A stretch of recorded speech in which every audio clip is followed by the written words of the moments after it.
kid you not. He's lost his shoe. And we're flying today to the Dohertys. We found one shoe. Didn't you set these out the night before? Ride's here. Again? I hope Henry didn't put it in Mama's room. Oh, you can't blame Henry. Look in that survey plat. Did it get put in that? We found his shoe in my room. In the sweater. He lost his other shoe. But the plant's right there. Okay, put on your socks. You don't wear socks?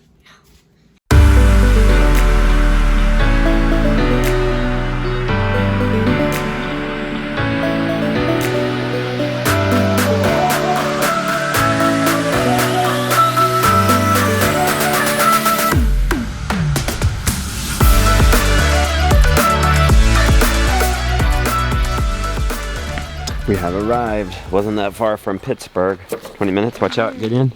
How you like this trip so far? Good. Yeah. Like, it's amazing how different they are in traveling. Do you know how different you are than Lily traveling? yeah, different, way different. How so? I don't know. Well, when I traveled with Lily, one thing she needed to do was hold my hand when we flew. You didn't even think about that. I don't think you were scared at all or nervous. I love it. No. We are here and it is absolutely beautiful. Little past peak. Just a beautiful little holler here. It wasn't always so. Their stick is buy ugly. So what you see here, they've made. Nobody else wanted. And they made it work. Hey, how's it going? Good, how are you? I didn't know that I've met Gideon. Hi, No, Gideon. I don't know if you've met Gideon. Hi. So who am I? Am I Beth or Mrs. Doherty? Whatever you want to be. So I'm Beth. That's easier than Mrs. Doherty. Would you like to come in? We put the dog in the basement so he wouldn't intimidate Hey. me. Good to see how you Yeah, doing. you too. Good. Go, Gideon. Hey, Dan. What's up, man? Yeah. You doing all right? What Yes, can sir. you eat, Justin? Lunch over. We're heading to the guest house where Dan has the interview set up. It's raining, so they're gonna knock out interviews today, and tomorrow will be more of a out and about on the farm. But we'll go see if we get into something. Is that the rental house? Oh, they probably got to do chores no matter what. This is the setup. We're in good hands with Dan. You flew in with all your equipment. So I flew in with all this, but the Or you rest had of it shipped here, shipped, rented. yeah. Okay, good. Did you look good on the screen? We're working on that still. It feels formal with all the lights and the cameras, But but it won't look that way when relax. He'll mix this with out in the field teaching and stuff like that to make it really dynamic. You're just gonna teach me like I'm the audience at Homesteaders of America. Okay, so one of the things that we would say is the first step that you've got to do is get rid of the image that you already have in your head of what a farm looks like. Because too many people are pursuing that, and we would say that's no way to pursue a spouse. So like people have in their heads their Fisher-Price set when they were Right. little, you know? It's like the little farmer and the cows and the pig and the chicken and the big barn and a little bit of fence, and they think there's a farm, and that's what they go looking for. Right, Yeah. and we're saying get rid of that image because the farm is going to teach you what it can do best. So the best thing to do, a second step would be to downsize. So I remember my grandfather had a quarter section, so that's what a farm was. It was 160 acres. But we're finding that the 5 to 10 acre size is a great size. We like to think of people farming on the human scale. So not, you don't have to use tractors when you're on that kind of scale. And you can certainly grow all the food that you need on the 5 to 10 acre. Right, size. there's room there for as much garden space as anybody could possibly use for a single family. And then there's that, you know, that 2 to 8 grazing acres that you need for keeping, say, a dairy animal, beef animal, maybe some sheep. And then some room for wild edges, you know, some untouched stuff. So that 5 to 10 acres is really it's a very sweet spot. I got an Ashley, but Ashley's just checking with Bud. About what? What are you doing with that glass of milk? This is a jar for the chickens. Take this one, Beth? Is that some wheat too? Yeah, so that's fermented wheat and Okay. milk. We going to the sisters? Yeah. Okay. All right, hop in. Cool season Look grasses. at your We were here, what, a Right. couple Yeah, of months this was ago? all briar. It was wild. We ended up clipping. Did you? a lot You must of have mowed it. You brush we hogged ended it. up. Yeah. Now some of Yeah. that over there we didn't get to. This whole side over here we did clip. Where did you get the machine for that? Oh, the sisters have it. Oh, they have one. Yeah, they have This a is nice. one of the Yeah, great it things looks about good. partnering, Yeah. right? Is Right, that no, they this keep looks a really pretty. tractor. No, this is But we ideal going clipped into this the winter whole right thing now. over here. Do you do hay or do you just, just stockpile stockpile. and just graze it all Buy winter? some And then hay, we but buy then a we little bit graze of all hay winter. in. Okay. So you're collecting rainwater from the, Right, so this is water that's coming off the roof of the convent. wow. It's going down through their downspouts and then into their French drain Wow. system. And the French drain system exits the ground where that white pipe is Yeah. going. How come this isn't overflowing? 'Cause Oh, they good, have we're at that half. much rain. Oh, This really? is- so this is 1,200 gallons worth of water, Wow. and it's probably captured, Okay. you know, like 6. And this is what's watering your cows down That's below? right. So Oh, it's going sweet. down this Cool. hose and all the way around. We can actually go down this Yeah, way let's this do week. that. Okay, cool. Really long. This hose do you leave this here semi-permanent or is it just dragging to the, you gather it up? When How many feet of hose is this? We're looking at about 600 feet right now, 700. 700-800 feet. Okay. What's the max hose? What's the max hose you get it to before you have another hookup? You go another 300 feet around this hill. So you have about 1,200 foot in hose? Yeah, it's up there. Okay. And then you just find a new water source. That's right. There's a spring around there with 3 tanks off of the spring, so then we water from there. But this- How's everybody?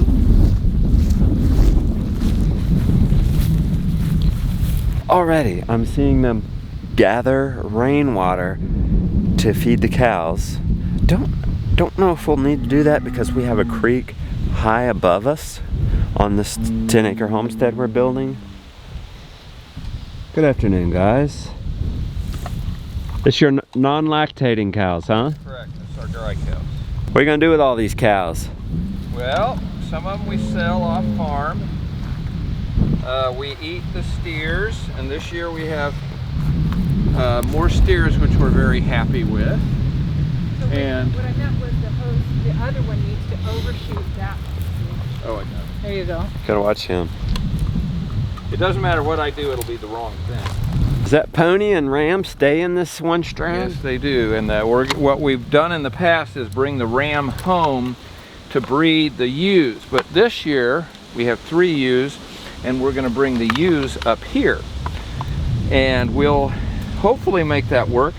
But if the ewes and the ram decide that they're their own little herd, and Yeah. they start Yeah. taking off, then we'll have to take them all. So that's the only reason you don't think he's getting underneath this, is because he's got all the, Because he's staying with them, He's right? got the Oh, he herd. could easily get and out they if he definitely wanted won't to. get out.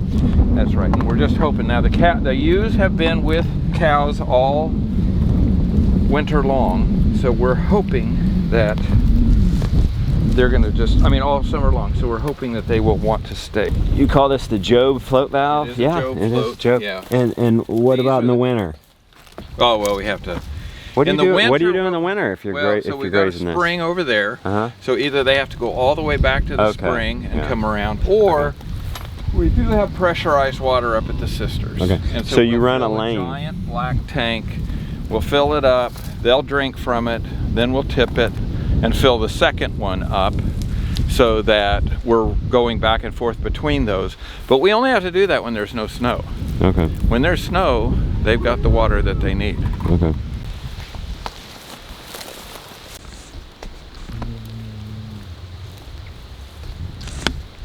They're ready. You can tell that by the bellowing. Should I get a donkey? Oh, you like that donkey, huh? No. Yeah, you'd want have a a better chance of getting a donkey than a horse, that's for sure. A donkey could easily go with the Are you cows. seeing that donkey over there? No, that's not a donkey. That's a horse. That's a pony. for me. What made you think to ask for a donkey? What? What made you think to ask for a donkey? Because that horse. All right, let's go look at it. Come here, Gideon. Look at this thing. I think that's a mini horse. What are you doing with that miniature horse? That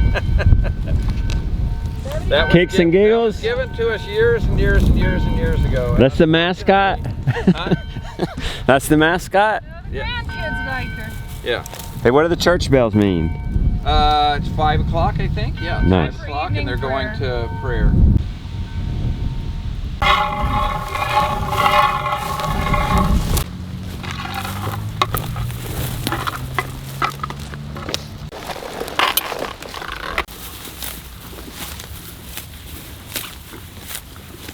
Folks, let's learn as much as we can out here. One thing you'll notice, look, don't be discouraged by your pastures. Don't say, I don't got any pastures. If there's something growing, we learned that from them in their lesson. There's somebody there to eat. There's somebody who's going to eat it. In this case, it's cows. Sure, they're going for the grass first. Now they're going into the more brambly stuff. And they're in a small paddock. So they're gonna have to either trample that or eat it today, because tomorrow they're getting moved out of here to here. Are you letting them backtrack to the water for a few days? Yeah, so this is day 2, right? Yeah, you'll do 3 or 4 Tomorrow- days. Right, tomorrow I'll jump them across and move the water too. We can let them go about 3 days, but when Yeah, it's this wet time like of year, this, grass isn't growing back that that's fast. right. But when it's wet like this, I'm a little Yeah. more apt to object to the impact. Okay, what I was pointing out there and asking about is water's right there. The back fence there. They were in here today. They just opened up that line. And the cows can come back. And they'll come back to their water. I'm gonna keep moving them. And she'll do one more day. They'll backtrack again, but then she'll cut it off, because even though we're getting towards the winter and we have less light, grass is growing back. You don't want to mow that as it just starts to grow back. You want grass to fully recover before you hit it again. But this time of year, it is growing slower, so you can get away with that. Pop, how much is a donkey and how much is a horse? I'm pretty sure a donkey's a lot cheaper. Would you ride a donkey? Yeah. You measure this out, or did you step it? So Did you just eyeball it? No, I stepped it. A little bit more than 10 paces wide and it's about 60 paces deep. Yep. So what I'm aiming to give these animals is about 700 square paces per paddock. Nice. Morphing it a little bigger or smaller, but I know from long experience that 50 square paces on average for these smaller bodied Jersey cross, Yeah, okay. Jersey Dex crosses and their babies. There are 15 bovines in this group, and then the pony and the ram. So if I just count them as 14 animals and give them 700 square paces, they're making good milk. The ones that aren't lactating show the body characters of a Dex, Yeah, they look great. a beef animal. The ones that are lactating are going to show more of the dairy side because they are lactating, right? But they're all in good condition. Yeah. And then as soon as we move them past, this is like June started in June, maybe late June forage, and they get a little further over, then they'll start beefing out again as they're on more green forage. But the only way I know to reduce this in a way that's good for them and good for the pasture is to feed out. You can see there's lots of good green in here, but they're eating this Yeah, I would lignous say, stuff are the too. nutrients gone? Right. The nutrients are gone on these, certainly. Right. This is just fiber, or that's not true, but it's so clearly, low in nutrients, whereas there's fescue that's That's great. got plenty There's of tons nutrients. of orchard grass down here. You can see it's Yeah. heavy in So orchard. out west, that would be their advantage over us, is these grasses would maintain nutrients That's right. for a long time. Right. And our cool But season these have grasses gone through its However, cycle. when you stockpile it, the grasses stockpile really, really well. The nutrient level stays high the whole time. So these guys will go Even through the though winter. you started this in June, that wasn't too This early. isn't stockpile. They'll go over this. The stockpile, like that grass we were passing out front, yeah. that stuff is all going to remain very high Yeah. nutrients. And that was last through the cut in winter. August. Well, No, no, it you probably were- got, when were you here? You were here in June, weren't you? Was it I June? don't know when he was here. I think it was June. Hey, it was June. Yeah, okay. So that was when it was last hit? We it went got through grazed that. and then it got clipped, and that's all. Oh, That's really? right. I When'd thought you- about grazing when- it again. When'd you clip it? The guy probably it was a little bit late, but not very. He said, "I'm going to Okay. clip it as high Yes, as I that's can." right. That's right. So it was probably 2 weeks after it'd Okay. been grazed. Next stop, chickens. This is all you feed them. Milk and wheat. Well, No like corn, right no now- peas, no nothing. No, right now there's mangels and turnips in this garden, so Yeah. I'll throw mangels and turnips in, and they'll eat that. Yeah, how many eggs they giving you a week? These guys are young. This is the Oh. replacement flock, so they're Okay. about 4.5 months old. What kind of egg production can you expect feeding this? we can expect 90%, you know, when they're in flesh, and then 60% averaged out over the year for about 10 chickens in a group, right? Oh. When they're really laying, they'll be giving me 9 eggs a day. Oh, okay. Well, that's and they'll still do good that for long, production. but averaging out over the course of the year, it's going to be closer to 60. I wondered if that was good, so I asked Joel one time about what his average, and he's about 60. Okay, that works. That's for good. Me. So You can't do these better are the than that. mangles that were harvested. They're tarped because These are for the pigs. yeah, they are, but the chickens like them too. Oh, They're just like tarped. that. Yeah, just like this. They're tarped because they're frost sensitive, and we've had a couple of frosts. This is a bed of turnips. And you Not just planted. pull them up and just store them on the ground. Well, so now bagging them and putting them in the root cellar, and you'll see them. You grew- We grew about 4,000 pounds of them. Most of them are already in the root cellar. And you grew turnips for the pigs too? Well, the turnips are sort of a multi-purpose crop. This they're was for everybody. potatoes. Yeah. This year, so we just threw turnip seed out when we harvested the potatoes, and then you can see we planted beans in there too, and they grew fine and they bloomed fine. But then frost got them before they could. Actually, deer got them, and then frost got them before So they for could the make. turnips, you're gonna eat them, pigs are gonna eat them, chickens are gonna eat them? I don't know if anybody in my family but me would eat a turnip. Oh. But the chickens like them. The pigs are going to be in that pen right there where you can see the IBC. Yeah. So the pigs will get them. I was gonna say, why not put the pigs directly on it? And the road, because I don't want them Until on in the your clay garden. soil. All right. They would compact the clay soil. Okay. And then the Rhode Island Reds will eat turnips, but the black Australorps won't. These guys were on what kind of? Oh, nothing. They're just working in an old garden. Right, well see there's buckwheat. They're just tealing. I guess we've had enough frost that Okay. you can only see a little buckwheat here and there, but this was a bed of buckwheat that they've gone over twice before. Just moving the tractors in. See the mangle they gave Yeah. me yesterday, and they've eaten about half of it. Give them something to do. Right, they like that. It's entertainment. Why wheat? Why just wheat? Because that's what the neighbor grows. I mean, any small grain would do. Any small My grain. experience is that they don't just love rye, which I used to be able to get. I'd actually think oats might be a little bit better. But Yeah, if what's somebody had to important- buy one, they would just buy oats then. yeah, what's important to me is it's local. I know it hadn't been sprayed, and I can get it readily, you know. So here it is, and they'll eat it. And that's soaked.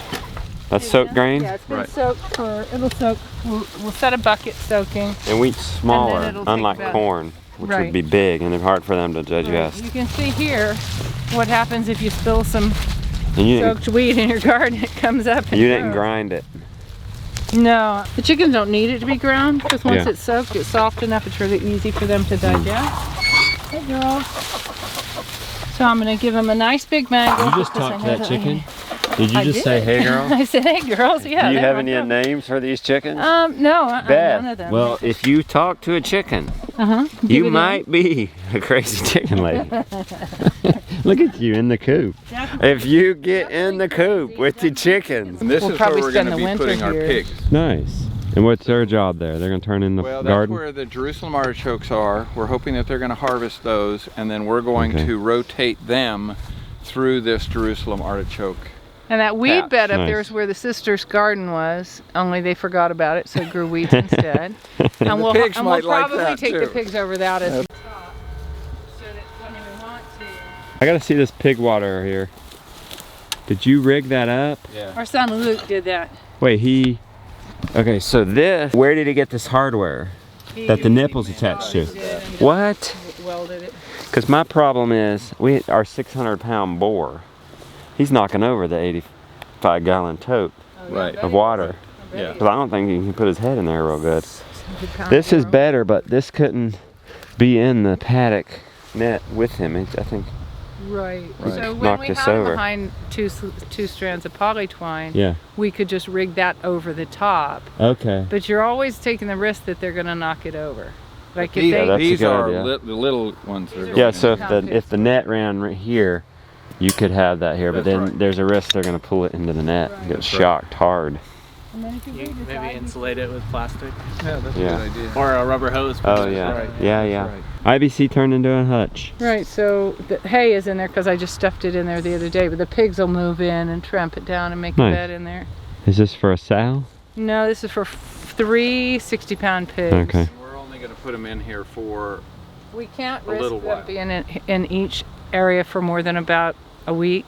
Yeah. Maybe a and this little is longer. your cattle panel. Yeah. Cattle is that panel on compacted? T-posts. Yeah, right. And to keep from compacting, you just move them You often. just keep them moving. Alright. And also, you know, if you're going to keep them in a spot like this, what you have to remember is they're growing. It may be a lot harder to load them at the end of this time than it was to bring them here. So you want to know how you're going to get them back in the trailer and the truck to take them Yeah. home. Did y'all have to clear any of these pastures? Oh, Everything. my. It was briars everywhere. It was briars. It You wasn't couldn't- necessarily cannot forest walk though. Wasn't Couldn't forest. walk off. Look at this. No. Y'all don't graze that. No.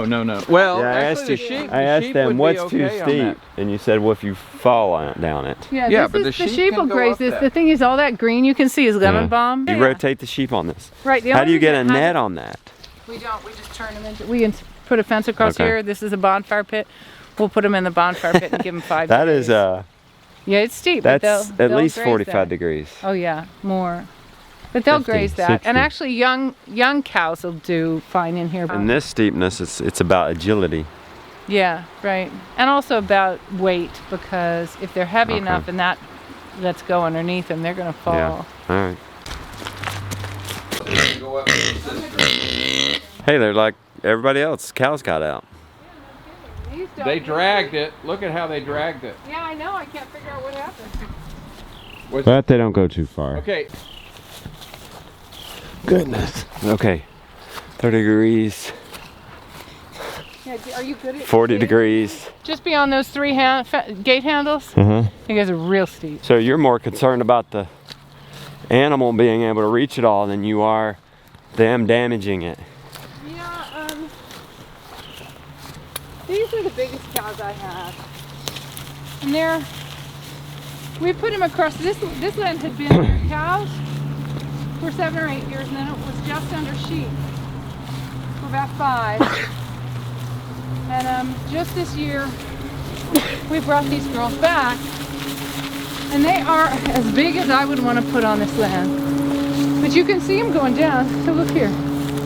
Here's what she's doing. Yeah. And it's Now it's now pretty wet and soft, so is this about the end of it? Or so, would you do this longer into the season? you mean let them go up and down? Yeah. That you called it just exactly right. Right now, you can see that they are not doing harm. These divots aren't going to hurt anything. But if they had more of an impact, Yeah. I would want to stop it. Now, And they're about to be out of here, actually. Right. They've got, what, 4 or 5 more days in here? yeah. Just for the record, when we put them across this summer, they were tearing it up more than they are now. Oh, okay. It was Well, we had wet. some rains in the Right, summer. it was wet.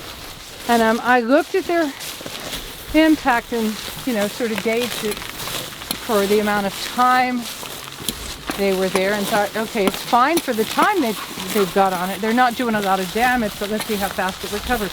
Well, you can't see where they were. Turf grasses grow close to the ground. Cows like taller grasses. Turf grasses just aren't going to produce the biomass here that I might get from these bunch grasses like fescue and orchard grass. And so I wanted to take the heavy cows over those turf grasses, punch holes in them because the holes will come in forbs and the bunch grasses, and they have. So it's my way of kind of fighting the ongoing result of having sheep here. You don't have to. You could say, I like turf grass. It holds the hillside well. It produces enough forage for the sheep. But I wanted to see if I could add to it. Oh my gosh. Girls, get.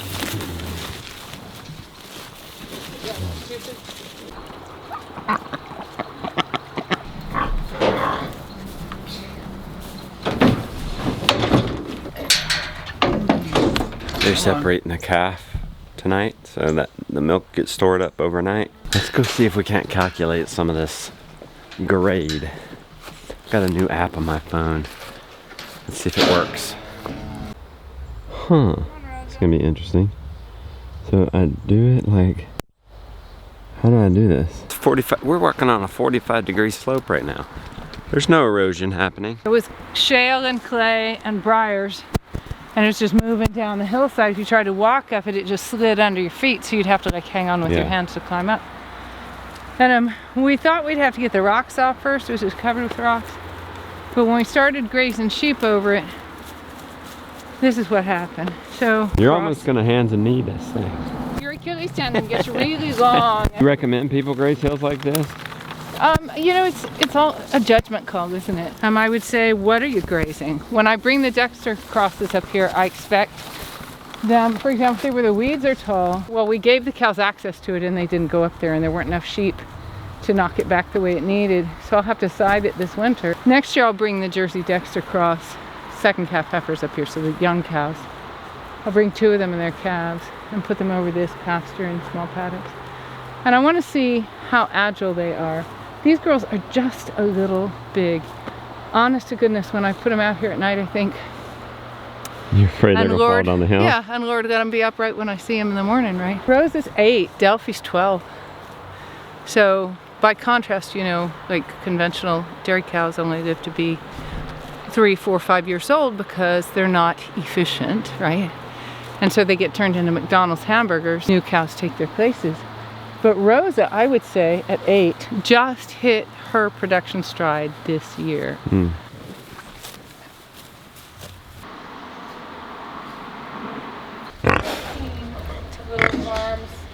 Did you finish milking? Yep. All done. How much you get? 9. 9. 9 pounds. What? Nice. How much did you get this morning? 9. Oh, so you She's pretty you consistent. do get double if you milk twice a day, huh? Yeah, right. Do you milk twice a day every day? Yes. How did you get any milk from her if she had the calf on her? No, that was the other cow. Oh, okay. All right. Let's go over just a few points from their lesson we did earlier, their class on how to find an affordable homestead and how to make an affordable homestead work for you. Go under it, it might be on. Okay, good. We're heading right over there to that ugly patch. These guys were on point. Oh my word. They're experienced homesteaders, experienced teachers, creating some amazing content with them. I can't wait for you guys to see it. I've been homesteading for over 15 years, and I wrote down a full page front and back and another. This is what you're coming into, say? Well, you come in and say, they taught me in there, if you have forage on the ground, there's something that eats it. Something like this. And early on, it was all like this. So they actually had goats. Beth had a really good point in there at the end. She's pointing to me because she's saying, Justin of all of us has probably the most interesting perspective because I have come into this land.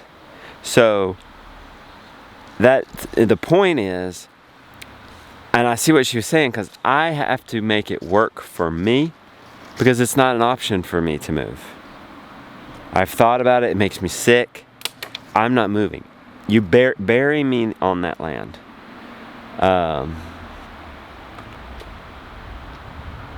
And that's an interesting perspective because then I look at the land, I need to look at the land and say, okay, what can I do with this? How can I make it work? First thing you do is say, what's growing here and what eats it? Because something does. We also talked about grade. Oh my gosh, guys. This is probably 55, 60. I would literally, Gideon, would we have to get on our hands and knees to crawl up this grade? Yeah, probably. I would seriously, I probably should be holding on here. I don't know how many changes of clothes I have either. Let's get up to the top. And I said to them, how steep is too steep? And they said, well, if you'd fall down it, it's too steep. So that's encouraging to me in the 100 days of building a homestead because I'm on the right track. 30% or less I'm recommending for pasture. That's because I think I have enough of it. If I didn't have enough, then yeah, I could be looking at more steep slope. Pizza. You some pizza? Yeah. There's a pizza delivery. Hey, you missed us. The other day I was walking one of our perimeters and I noticed a barbed wire going up it. Yeah, you can get over that, it's off. Here, I'll help you. You're clicking. Here, 1, 2, 3.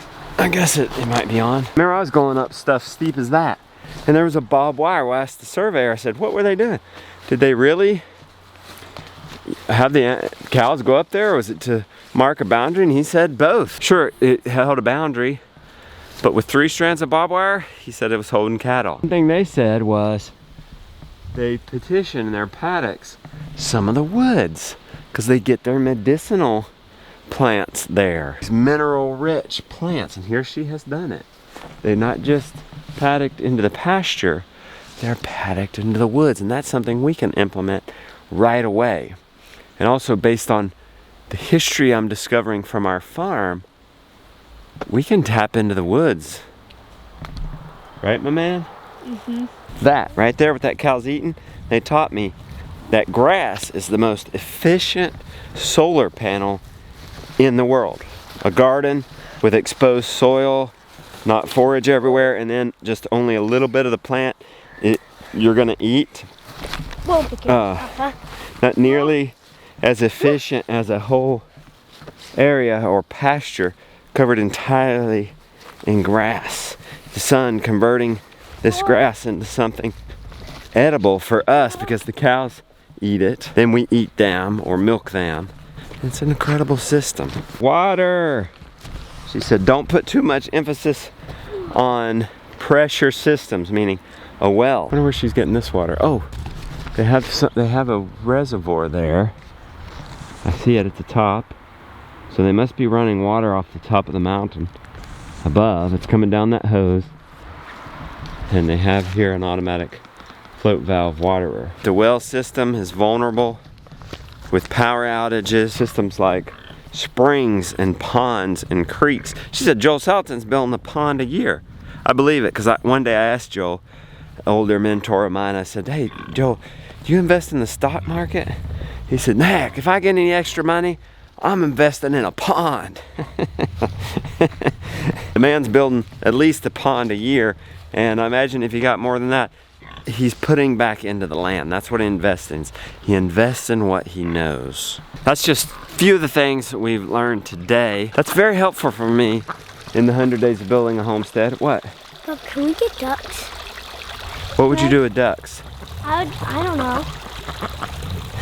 We've had ducks, we ate them. Yeah, we did. We've had ducks for eggs, but they're so messy. If you want to get some ducks, then maybe let them go in the... But then they would want to get in our pond and poop all in it. No, I'd have something like this. With a fence around it. We'll see. Even though we're not at home, clearing woods, finding the house site, we are covering our bases. He's learning. Getting content for you guys. November 1st, fall registration for Abundance Plus. We're launching Abundance Plus University. Got a little new videos out already. Doherty's course will be added to that as we drip those out. Dan's doing a documentary on them that will be dropped out. Papa, What? why don't I keep them in the silt pond and put a fence around the silt pond? We'll see. I don't They know. have free water, and I know where they could just go and land. They'll eventually wear it out though. They will? Yeah, and it'll get nasty. It will? And he's wanted a pony. He's wanted ducks. We'll see. Stay tuned for that. November 1st, we're launching that. This is a wealth of resources, guys.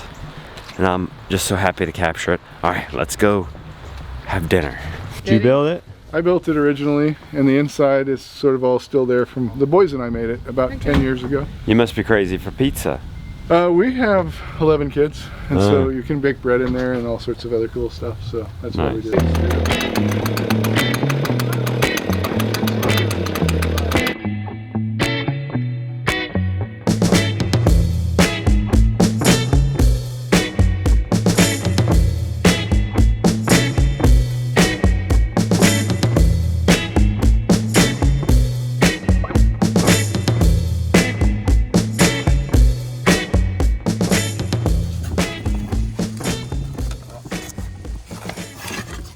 How'd you shove all the wood back? I have this little In the ashes. tool here with a brush on one end and Oh, a nice. scraper on the other. Nice. And then the ashes you clean off with a wet rag, a damp rag. Did you make this oven to perfection, or is there some... There is a design that I used from Alan Scott. It's Yeah? from a book called The Bread Builders. Oh, nice. Phenomenal. The guy was a welder, and he would build forges for people. And then he developed this pizza oven. He went around Europe and checked out like the French ovens inside the towns and stuff, and developed this whole. Nice. Basically, And it turned out great. Yep, he extrapolated from. Look how those quick ovens. it's doing it. Yeah, it's right away. There's a ratio of oven size to door height, and it's a parabolic arch, and he's got this ratio figured out. So if you follow that, you get really good airflow through. Nice. And it does a great job. And so it's the thermal mass that's cooking the pizza. You know. Okay. So the heat that's been sitting there all day from the fire on the hearth is it's just super hot on the bottom, and then all of this masonry on top is holding heat. Did you have a fire going on the bottom too, or no? That is just Didn't need it. That's just an ash pit. You see this hole here? Okay. You can pull the ashes out if you're breaking bread. You drop them down into All right, the ash nice. pit. So Look at that.